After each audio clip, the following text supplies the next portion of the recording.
Topic के बारे में हम लोग पढ़ेंगे। सबसे पहले ये जान लो कि जब हम लोगों ने कोल्ड वॉर इरा के बारे में आपको बताया था, तो कोल्ड वॉर इरा के बारे में, तो कोल्ड वॉर का टाइम पीरियड कब से कब तक रहा था?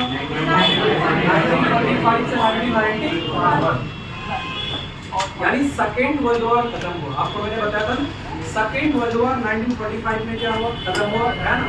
और सेकेंड वर्ल्ड वॉर में दो कंट्री जो एक साथ अपने दुश्मनों से लड़े थे, है ना, जैसे आप कह सकते हो उसमें एक नाम है यूएसए और यूएसएसआर। जैसे सेकेंड वर्ल्ड वॉर खत्म हुआ, कौन सा स्टार्ट हो गया बताइए? Cold war. ठीक है ना। अब कोल्ड वॉर के अंदर में बहुत इंपॉर्टेंट टॉपिक है जिसके बारे में आज हम लोग स्टडी करेंगे, उसका नाम है क्यूबान मिसाइल क्राइसिस। क्या नाम है बताओ? Cuban missile crisis. ठीक है ना। तो आज हम लोग इन चीजों के बारे में बातें करेंगे और बहुत इंटरेस्टिंग टॉपिक है और बहुत आसान भी टॉपिक है, क्यूबान मिसाइल क्राइसिस। सबसे पहले याद रखो, अगर मान लो कभी ऑब्जेक्टिव में पूछ दिया जाए, है ना, कि क्यूबान मिसाइल क्राइसिस के टाइम पीरियड के बारे में अगर बोला जाए, तो आप यहाँ पे डाल सकते हैं अक्टूबर 1962। क्यूबान मिसाइल क्राइसिस क्या हुआ था? अक्टूबर 19। आप कोल्ड वॉर के बारे में पढ़ रहे हो और मैंने आपको कोल्ड वॉर के बारे में बताया था कि कोल्ड वॉर किसके कब से कब के बीच में चला? 45 से 1991 के बारे में। किसके बीच में चला था? यूएसए यूएसएसआर के बीच के बारे में। समझ में आ गया? कोल्ड वॉर को कोल्ड वॉर क्यों कहा जाता है, यानी why the war is known as cold war. तो आपको मैंने बताया था the term cold was used because there was no large scale fighting directly between two sides, क्योंकि दोनों साइड्स के बीच में लार्ज स्केल पे फाइटिंग डायरेक्टली नहीं हुआ।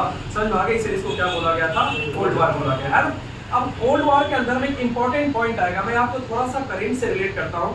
अभी कुछ दिनों पहले आप देखोगे, अभी देखो रशिया यूक्रेन में लड़ाई चल रहा है, रशिया यूक्रेन में लड़ाई चल रहा है कि यूक्रेन, देखो यूक्रेन बहुत ज्यादा ताकतवर नहीं है, but Ukraine are getting support of NATO, Ukraine are getting support of west countries. समझ में आ गया? जैसे आप देखते हो कि यूक्रेन को अमेरिका का, ब्रिटेन का, कई सारे कंट्री का क्या मिल रहा है? सपोर्ट मिल रहा है। और इसने कहते हो ये जो आप देखो यूक्रेन के साइड को काफी कंसोलिडेट कर दिया है ना। तो अभी देखोगे कुछ दिनों पहले व्लादिमीर पुतिन जो कहाँ यूएसएसआर के जो रशिया के जो राष्ट्रपति है, प्रेसिडेंट है, उन्होंने धमकी दिया था कि परमाणु हमला कर सकते हैं। चल आ गया। तो जब ये परमाणु हमले की बातें उन्होंने की थी ना, तो उसके बाद सब लोगों ने तुरंत जानते हो उन्होंने वहाँ पे उस समय अगर आप न्यूज़पेपर पढ़ते या उस समय के जो एनालिस्ट हैं अगर आप उनके बारे में सुनते तो उन्होंने ये कहा था कि ये सिचुएशन वैसा ही बन रहा है जैसा अभी से इतना साल पहले, यानी कब हुआ था क्यूबान मिसाइल क्राइसिस। समझ आ गया?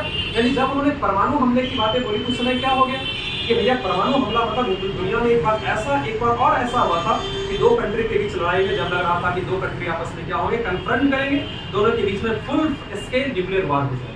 समझ आ गया? और वो किस टाइम में हुआ था? 1962 में हुआ था। और कौन से क्राइसिस के टाइम में बताइए? Cuban missile crisis.